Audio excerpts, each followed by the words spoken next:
अस्सलामु अलैकुम वरहमतुल्लाहि वबरकातुहू everyone, welcome back to my another video. आज की इस वीडियो में मैं आप लोगों के साथ शेयर करने वाली हूँ तहज्जुद की नमाज की अहमियत और ये किस वक्त पढ़नी चाहिए, कैसे पढ़नी चाहिए और ये नमाज हमारे लिए किस तरह के चेंजेस ला सकती है, कैसे मौजज़े कर सकती है। अगर हम चाहते हैं ना अपनी ज़िंदगी में मिरेकल्स के ज़िंदगी बिल्कुल पलट जाए और दोनों जहाँ संवर जाए, तो उसके लिए अगर आप ये नमाज नहीं पढ़ रहे हैं ना रात के आखिरी पहर में या इशा के बाद से, इसका वक्त वैसे शुरू हो जाता है, तो अगर आप ये नमाज नहीं पढ़ रहे इसका मतलब आपको वो चीज़ चाहिए ही नहीं। यानी कि अगर आप में वो शिद्दत है कि आपको कुछ चीज़ चाहिए या फिर आपको दोनों जहाँ की खूबसूरती चाहिए, दोनों जहाँ की कामयाबी चाहिए, और अगर आप ये नमाज नहीं पढ़ रहे तो इसका मतलब वो शिद्दत नहीं है, आपको इतनी चाहिए नहीं। क्योंकि अगर आपको चाहिए और आप ये नमाज पढ़ते हैं तो ये बात वाज़ेह है, अल्लाह का वादा है कि मैं अपने बंदे को ज़रूर ज़रूर अता करूँगा जब वो मुझसे इस वक्त सवाल करता है किसी भी चीज़ का। ये तो वो वक्त है जिसमें अल्लाह खुद पहले अर्श पे आके पूछता है कि क्या कोई है मुझसे मग़फ़िरत तलब करने वाला, कोई है मुझसे मांगने वाला कि मैं उसे अता कर दूं और इसकी मग़फ़िरत कर दूं। तो हम ही बेवकूफ़ हुए ना जो इस गोल्डन टाइम को, गोल्डन अपॉर्चुनिटी को मिस कर देते हैं, इसीलिए कि हमसे उठा नहीं जाता या हम सो रहे होते हैं। देखें, तहज्जुद की नमाज ना कोई अजान से नहीं होती है, यानी कि इस नमाज की कोई अजान नहीं होती है। तहज्जुद की नमाज की जो अजान होती है ना वो दिल से होती है।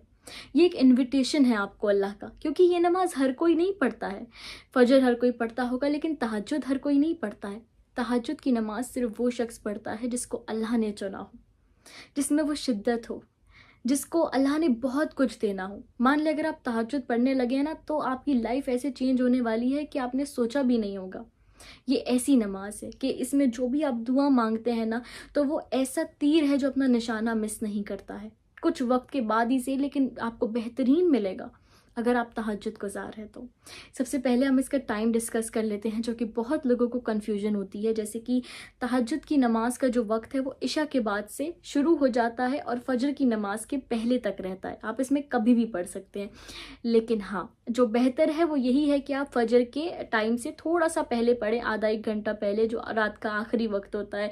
और उसमें एक सुकून भी होता है कि जब आप बात करें अल्लाह से तो कोई डिस्टर्ब ना करे, और फिर अल्लाह हो और आप हो और आपकी सारी दुआएं, आपका रोना हो, आपकी मुश्किलें हो, मायूसी हो, वो सब आप अल्लाह से शेयर कर दें। वो आपका और अल्लाह का एक होता है ना मी टाइम, तो वो अल्लाह का और आपका एक वक्त होना चाहिए मुकर्रर, जो आप पूरे दिन में से निकालें और उसमें सारी बातें करें। तो ये तो हो गया वक्त। दूसरा, काफ़ी लोग पूछते हैं कि हमें कितनी रकातें पढ़नी चाहिए, कैसे पढ़नी चाहिए। तो कोई इतना हार्ड एंड फास्ट रूल नहीं है, बहुत सिंपल इसका तरीका है जो आपको फॉलो करना है। आप तहज्जुद के 2 नफिल भी पढ़ सकते हैं, 4 रकात भी पढ़ सकते हैं, यानी कि 4 नफिल रकात की भी आप नियत कर सकते हैं। आप 12 भी पढ़ सकते हैं, जितना आपका दिल करे, और कम से कम 2 तो आपको पढ़नी ही है। तो जब हम इसकी नियत करते हैं ना तो हम नॉर्मल अपनी नमाज की तरह सना पढ़ते हैं, सूरह फातिहा पढ़ते हैं, लेकिन उसके बाद जब हम एक तहज्जुद में सलातुल हाजात की जो हम नियत करते हैं, जिसमें हमें मान ले कुछ भी दुआ मांगनी है, तो हमने 2 नफिल सलातुल हाजात की नियत करी, जिसमें हम सूरह फातिहा के बाद 3 बार सूरह इखलास पढ़ेंगे। सूरह इखलास पढ़ने से हमारा एक कुरान मुकम्मल होने का हमको सवाब मिलता है। तो कोशिश करा करें कि आप 3 बार सूरह इखलास पढ़ें सूरह फातिहा के बाद। जब सूरह इखलास पढ़ लें तो उसके बाद आप आयतुल कुर्सी पढ़ें, और उसके बाद नॉर्मल जो हम रुकू करते हैं और सजदा करते हैं वो सब कुछ वैसे ही होगा। लेकिन हाँ, हमें सजदे थोड़े लंबे करने हैं। जैसे हम नॉर्मली नमाज में बहुत जल्दी जल्दी उठ जाते हैं। एक चीज़ और बोलना चाहूँगी मैं कि सजदे अपने बहुत नमाज में ज़्यादा लंबे नहीं कर सकते, थोड़े से लंबे करें। लेकिन जब तहज्जुद की आप नमाज पढ़े ना तो इसमें बहुत लंबा करा करें। क्यों? क्योंकि ये वो वक्त है जिसमें एक तो अल्लाह हमारे वैसे ही बहुत करीब होता है, और जब हम सजदे में दुआएं मांगते हैं ना, मान ले हम वैसे हम 3 बार नॉर्मली सुबहान रब्बियल आला कहते हैं, हम 7 बार भी कह सकते हैं, हम कितनी बार भी सुबहान रब्बियल आला कह सकते हैं। तो उसके बाद हम अपनी जो अरबिक की दुआएं होती हैं ना सजदे में स्पेशली वो मांग सकते हैं, क्योंकि अल्लाह हमारे बहुत करीब होता है उस वक्त। सजदे में सुबहान रब्बियल आला कहते हैं। तो जब हम किसी इंसान से मान ले बात कर रहे हैं और हम बहुत हल्के बात करते हैं, तो हम उसके कान में करते हैं क्योंकि वो हमारे बहुत करीब होता है, तो हम हल्के हल्के ऐसे विस्पर करते हैं। क्यों? क्योंकि वो हमारे बहुत करीब है। तो इसलिए जब हम सजदे में दुआएं करते हैं या अपनी जो भी हम सुबहान रब्बियल आला पढ़ते हैं, तो वो इसीलिए ये बताता है हमें कि अल्लाह हमारे इतने करीब है कि अगर हम सिर्फ विस्पर भी कर रहे हैं ना, हल्के हल्के बोल रहे हैं और अपनी सारी जो दुआएं हैं वो कर रहे हैं, तो वो अल्लाह सुन रहा है। तो अपने तहज्जुद के सजदे को ज़रूर लंबा करा करें। उसमें आप सुबहान रब्बियल आला कितनी बार पढ़ सकते हैं। उसके बाद आप कोई भी आपकी दुआ है, मान लें अल्लाहुम्मा इन्नी असअलुकल आफ़िया, बार बार पढ़े, 3 बार अल्लाहुम्मा इन्नी असअलुकल आफ़िया पढ़े, अल्लाहुम्मा इन्नी असअलुका जन्नतुल फ़िरदौस पढ़ें।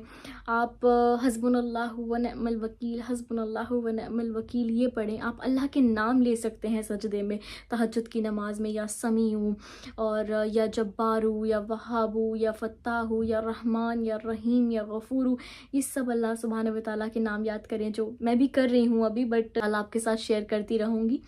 सो इस तरह से हमें ये पूरी नमाज पढ़नी होती है। बस ये चेंज होता है कि जब हम सूरह फातिहा के बाद सूरह इखलास पढ़े तो 3 बार पढ़ें और उसके बाद आयतुल कुर्सी पढ़े। वैसे ही जब हम दूसरी रकात में खड़े होंगे तो सेम हमें चीज़ करनी है। तो जब हम ये सजदे में आराम से लंबे सजदे कर लेंगे, अरबिक की दुआएं मांग लेंगे जो भी आपको याद हो, उसके बाद हमें अपनी जो हम दुआ मांगते हैं वो मांगनी है अपने अल्फाजों में, आराम से, सुकून से। जो मैंने दुआ का तरीका अपनी लास्ट वीडियो में शेयर करा था, आप वैसे दुआएं मांग सकते हैं। और प्लीज़ इस टाइम को मिस ना करें। आप सिर्फ 1 हफ़्ता या 21 डेज़ तहज्जुद की पाबंदी कर कर देखें। अगर आपको कुछ भी चाहिए हो या कुछ भी ज़िंदगी में परेशानियां हैं, मुश्किलें हैं, तो यकीन के साथ आप तहज्जुद की अगर 2 नफ़िल भी पढ़ लेंगे ना, तो that would be more than enough and your life will be change like anything. मैंने अपनी ज़िंदगी में तहज्जुद के बहुत बेहतरीन बेनिफिट्स देखे हैं, ऐसे कि मैं आपको बता नहीं सकती। और आपको मतलब दोनों जहां आपके मिल जाते हैं। आप उस रब से बात कर रहे होते हैं, कह रहा है मुझसे मांगो। सोचें कि आपसे कोई बहुत बड़ा बादशाह है और वो कहे कि मैं इस टाइम, मेरा बंदा जो मांगेगा मैं दूंगा। वो हर टाइम देता है, लेकिन एक उसने स्पेसिफिक टाइम रख दिया एक बादशाह ने कि इसमें जो भी इंसान आएगा मुझसे जो भी मांगेगा मैं उसको अता ज़रूर करूंगा। वो जो भी मांगेगा, बड़े से बड़ा हो, छोटे से छोटा हो। तो क्या आप उसे ये एक्सक्यूज़ देंगे कि हम नहीं पढ़ सके या हमें काम था, बिजी थे, थके थे, सो रहे थे? नहीं, हम कहेंगे हम सब कुछ कुर्बान करके भाई उस बादशाह के पास जाएंगे, अपनी ख्वाहिशों की लिस्ट रख देंगे। तो आप लिस्ट रख दें और आप बहुत मांगे। ये मत सोचे कि हम इस लायक हैं कि नहीं, या हमारी पोजीशन हमें अलाउ करती है कि नहीं, या ये बहुत ज़्यादा है, ये हमें कैसे मिल सकता है, ये तो बिल्कुल ही इम्पॉसिबल है। ये तो फालतू लोगों की बातें ना सुने, इवन अपने दिमाग की भी बातें ना सुने। अल्लाह से जब मांगे तो वो मांगे कि जो गुमान से बढ़कर हो। मैं हमेशा अल्लाह से कहती हूँ, अल्लाह अपनी शान के मुताबिक हमको अता कर। ये आप भी वर्ड्स यूज़ करें कि अल्लाह अपनी मोहब्बत के मुताबिक हमको अता कर। हमारी कोई ऐसे अमाल नहीं है, पर तेरे ख़जानों में कमी भी तो नहीं है ना। तो अल्लाह हमें दोनों जहां में चाहिए, क्यों नहीं चाहिए? दोनों जहां ही तो अल्लाह के हैं, हमारे रब के हैं। तो हम हर चीज़ मांग सकते हैं अल्लाह से। अल्लाह से मांगने में हमें शर्माना नहीं चाहिए। अल्लाह तो कहता है मेरे बंदे मुझसे मांगो, मुझे मांगने पे इतनी खुशी होती। क्या कोई दुनिया में ऐसा है जिसको आपके मांगने पर खुशी होती है? आप किसी से 1 बार कुछ फेवर मांग लोगे, 2 बार मांग लोगे, 3 बार, वो दूसरी बारी में ही सोचेगा और तीसरी बारी में तो वो आपको बिल्कुल अवॉइड करने लग जाएगा कि भाई कितना मांगता है। बट हमारा अल्लाह, हम उससे जितनी बार मांगते हैं और जितना लालची होके मांगते हैं, उतना ज़्यादा वो हमें अता करता है और खुश होके अता करता है। एक ये वाहिद जगह है जहाँ लालची आपको होना चाहिए, क्योंकि आप अपने रब से मांग रहे हैं, अपने दोस्त से मांग रहे हैं। आपको पता है कि आपका दोस्त क्या क्या कर सकता है। हमें अपने रब की क्वालिटीज़, उसकी पावर का अंदाज़ा ही नहीं है कि क्या क्या उसकी पावर है। हम अपने हिसाब से और अपनी ज़िंदगी देखने के नज़रिए से चीज़ें सोच रहे होते हैं, लेकिन यू हैव नो आइडिया आपके रब की क्या पावर है। बस हमें तवक्कुल करना, यकीन यकीन यकीन, इससे बड़ी कोई चीज़ नहीं है। बस 2 नफिल तहज्जुद पढ़ के आप वो मनवा सकते हैं। अल्लाह खुद कहता है मुझे मनाना बहुत आसान है। और सच में सिर्फ 2 नफिल और कुछ बातों से, कुछ बेबसी शो करने से, और अल्लाह तू ही है बस हमारा, हम किससे मांगे, अल्लाह आपको दुनिया क्या आखिरत भी दे देगा। आप बस ये टिप जो है, ये छोटी छोटी चीज़ें करके तो देखें। ये ऐसा नहीं है कि सिर्फ सुनी सुनाई बातें हैं। मैं इसीलिए इतने जज्बे से ये चीज़ कह सकती हूँ क्योंकि मैंने ये चीज़ एक्सपीरियंस करी है, और ऐसी करी है कि मैं बयान नहीं कर सकती। बस मैं कह सकती हूँ कि प्लीज़ कुछ चाहिए तो तहज्जुद पढ़ें और इसको फॉर ग्रांटेड ना लें। ये अल्लाह ने आपको बहुत बड़ा एक चीट कोड कह लें या हथियार कह लें, वो दे दिया है कि अब बेवकूफ़ ही है वो बंदा जो ना करे ये चीज़। और है क्या, सिर्फ 2 नफिल तहज्जुद। और जब कोई जवान स्पेशली उठता है और वज़ू करता है ना, तो सबसे ज़्यादा अल्लाह ताला खुश होते हैं कि ये बहुत कुछ कर सकता था। और जवानी में इंसान सोचता है कि क्या नमाज, और अगर वो तहज्जुद पढ़ने लगे तो सोचे अल्लाह ने आपको चुन लिया है, आप फेवरेट बंदों में हैं उसके।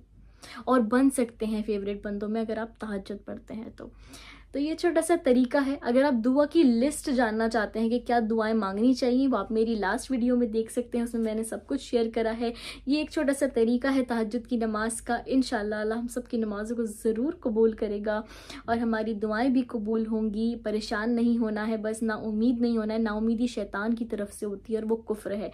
अल्लाह ने कहा है मेरे बंदे हमेशा बस मुझ पर यकीन रखो, कोशिश करते रहो, मुझ पर छोड़ दो सब, अपनी सारी टेंशन, सारी जिम्मेदारियां, सब कुछ अल्लाह को सौंप दें। बस कोशिश करें और फिर अल्लाह को सौंप दें दुआओं के ज़रिए, और फिर मत सोचें। फिर सोचते हैं तो आपको अल्लाह पे यकीन नहीं है, क्योंकि अल्लाह जब आपने किसी अपने ऐसे को अपने किसी दोस्त को या किसी ऐसे को जिम्मेदारी सौंप दी हो जिसको आपको पता हो कि ये सब संभाल लेगा, मुझे टेंशन लेने की ज़रूरत नहीं है, तो फिर आपको टेंशन लेने की ज़रूरत है क्या? और अगर आपको फिर भी टेंशन है तो आपको आपके दोस्त पे भरोसा नहीं है, राइट? तो ये छोटी छोटी सी चीज़ें करके देखें और 21 डेज़ बाद या एक हफ्ते बाद अपने दिल के सुकून, अपने दिल की कैफियत, अपनी ज़िंदगी के हालातों को आप नोटिस करिएगा। और आप मुझसे भी शेयर कर सकते हैं आपके कोई ऐसे तहज्जुद के एक्सपीरियंस हो तो। इंशाल्लाह I would love to hear that from all of you. इंशाल्लाह मिलते हैं अपनी नेक्स्ट वीडियो में एक बहुत अच्छे टॉपिक के साथ, और इसी तरह से नई नई चीज़ें सीखते हुए, सिखाते हुए और आगे बढ़ते हुए, अल्लाह को राज़ी करते हुए। अल्लाह ताला हम सब की छोटी मोटी कोशिशों और अमालों को कबूल करे। अल्लाह हाफ़िज़, जज़ाकल्लाह खैर।